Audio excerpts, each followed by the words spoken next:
Asthma फेफड़ों में गंभीर सूजन आने से भयानक दर्द होती है और प्रतिरक्षी तंत्र कमजोर पड़ जाता है। प्रतिरक्षी तंत्र चाहे संक्रमण से लड़ रहा हो या हवा में मौजूद प्रदूषक तत्वों से अस्थमा के मरीजों खासकर बच्चों में सूजन बहुत बढ़ जाती है। बच्चों को लगातार एक के बाद एक संक्रमण से जूझना पड़ता है और इस कारण उनके शरीर में ऊर्जा का स्तर स्वस्थ बच्चों की अपेक्षा बहुत कम हो जाता है। 1970 में जब मैंने पहली बार प्रैक्टिस शुरू की थी तो उस समय डॉक्टर मानते थे कि अस्थमा का मुख्य कारण ब्रोंकोप्लाज्म है। यह उस अवस्था होती है जिसमें श्वसन नलिकाओं के चारों ओर मौजूद मांसपेशियां सिकुड़ जाती है और फेफड़ों तक जाने वाले रास्ते संकरे हो जाते हैं। इसके परिणाम स्वरूप छाती में जकड़न, सांस लेने में कमी तथा सांस लेने की आवाज आना आदि लक्षण दिखाई देते हैं। हमारे इलाज की शुरुआती थियोफाइलिन या एल्ब्यूटेरॉल जैसे दवाएं से होती थी, जो सबसे पहले ब्रोंकोप्लाज्म से आराम दिलाती थी। यदि अस्थमा के कारण व्यक्ति बहुत अधिक मुश्किल में होता है, उसे अस्पताल में भर्ती कराने की जरूरत पड़ती है, जो हम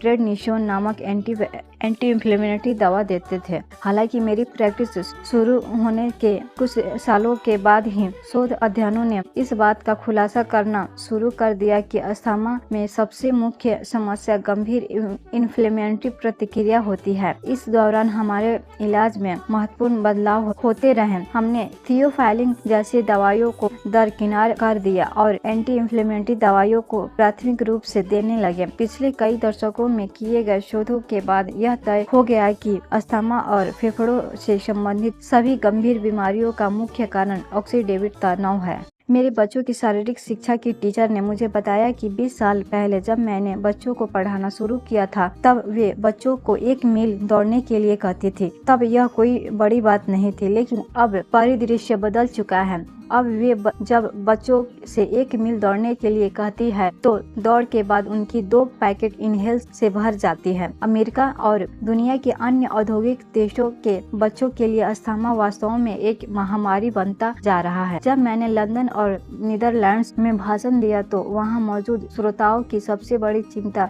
उनके बच्चों के गंभीर अस्थमा की थी। मैंने महसूस किया कि दुनिया भर के वर्तमान पीढ़ी के बच्चे पिछली पीढ़ी के बच्चों की अपेक्षा वायु जनित प्रदूषण के संपर्क में अधिक आ रहे हैं। मैं देखता हूं कि बच्चे 2 साल के भी नहीं हो पाते हैं और उन्हें गंभीर अस्थमा हो जाता है। इन बच्चों द्वारा सिर्फ सांस लेने के लिए ली जा रही ढेरों दवाइयों को लेकर सीट चकरा जाता है। आजकल अधिकांश दवाओं का उद्देश्य इन्फ्लेमेटरी प्रतिक्रिया को रोकना और ब्रोंकोप्लाज्म को आराम देना होता है, लेकिन इन सबके बावजूद समस्या की मुख्य जड़ ऑक्सीडेटिव तनाव जस का तस बना रहता है। मैंने ऐसे अनेक प्रयोगों को पढ़ा है जिनमें अस्थमा के मरीजों के फेफड़ों की दीवार में एंटीऑक्सीडेंट की संख्या में उल्लेखनीय कमी पाई गई। बच्चों में भी अस्थमा का आक्रमण नहीं होने के बावजूद उनमें antioxidant vitamin C, vitamin E तथा बीटा कैरोटीन बहुत कम मात्रा में पाए गए। इन अध्ययनों में यह भी बताया गया कि ऐसे मरीजों में ऑक्सीडेटिव तनाव के कारण निर्मित सह उत्पादकों की मात्रा अधिक रहती है, जिसके कारण गंभीर सूजन आ जाती है और श्वसन मार्ग अधिक संवेदनशील हो जाता है।